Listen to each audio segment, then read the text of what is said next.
Cannes, glitz, glamour, and a giant orange elephant in the room. The film festival, normally a haven for air kisses and auteur cinema, found itself at the epicenter of a political firestorm. The culprit? A film simply titled A Biopic centered on none other than Donald J. Trump. The buzz began even before the festival. Whispers of a scathing portrayal, rumors of explosive scenes, and speculation about potential legal battles filled the air.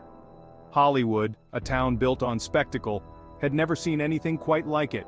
This was not a fictionalized account or a thinly veiled caricature. This was Trump, laid bare on the silver screen. The film's director, known for his fearless portrayals of controversial figures, was cagey in interviews. He hinted at a film that would challenge perceptions, a film that would expose the man behind the myth. Industry insiders, sworn to secrecy, spoke of powerful performances and a script that crackled with tension. The stage was set for a cinematic showdown. Is not your typical biopic. It's not a hagiography, nor is it a simple takedown. The film dives headfirst into the contradictions of Trump's life, exploring the ambition, the ruthlessness, and the uncanny ability to manipulate the media that have come to define his public persona. The film doesn't shy away from controversy. It tackles Trump's business dealings, his tumultuous personal life, and his controversial foray into the political arena.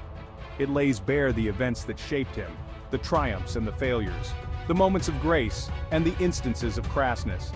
It's a portrait painted in shades of gray, a far cry from the black and white world of Trump's own pronouncements.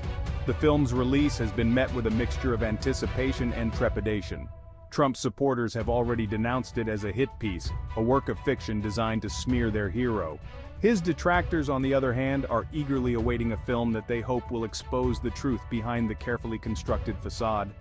The film has become a cultural Rorschach test, a lightning rod for the deep divisions that continue to plague American society. Releasing a film like is no easy feat. It's a minefield of legal and cultural challenges. Trump, a man known for his litigious nature, has already threatened legal action, claiming defamation and invasion of privacy. His lawyers are watching like hawks, ready to pounce on any perceived inaccuracy or misrepresentation. But the legal hurdles are just the tip of the iceberg. The cultural landscape is just as fraught with danger. America remains deeply divided, and a film that tackles such a polarizing figure is bound to ignite passions on both sides of the political spectrum. The filmmakers are walking a tightrope, trying to tell a compelling story without alienating a significant portion of their potential audience. The film's release comes at a time when Hollywood is already grappling with its own internal demons.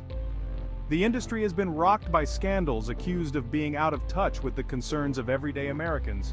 Releasing a film that could be seen as elitist or partisan could further alienate audiences and deepen the divide between Hollywood and the American heartland.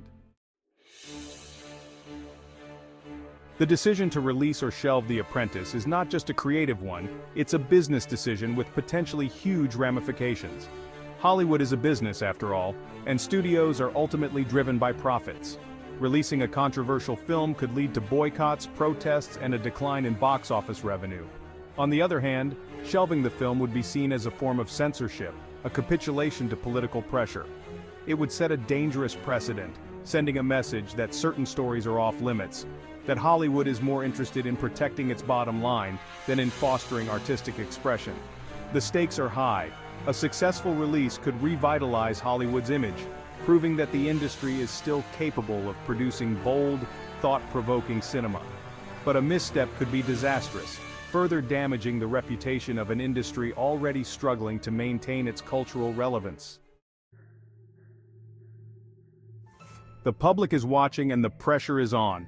Social media is ablaze with discussion about the film, with both supporters and detractors making their voices heard loud and clear. The film has become a cultural touchstone, a symbol of the ongoing battle for control of the American narrative. Boycott threats have already surfaced, with some groups vowing to target theaters that dare to screen the film. Others have promised to make their voices heard at the box office, pledging to support a film that they believe tells a necessary truth. The film has become a rallying cry, a focal point for the hopes and anxieties of a nation deeply divided. In this pressure cooker environment, every decision carries weight. Will the public embrace a film that challenges their preconceived notions, or will they reject it outright? Will the film spark a national conversation, or will it simply deepen the existing divides? The answer to these questions remains to be seen.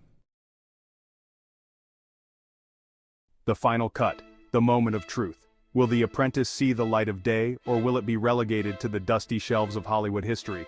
The decision rests in the hands of a few powerful executives, men and women who hold the fate of the film in their hands. The weight of the decision is immense. They must weigh the potential risks and rewards, the artistic merits against the potential backlash.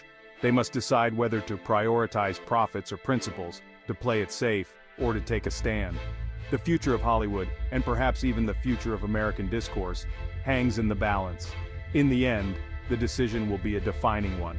It will reveal much about the state of Hollywood, about the limits of free speech in a polarized society, and about the power of cinema to challenge, to provoke, and to inspire.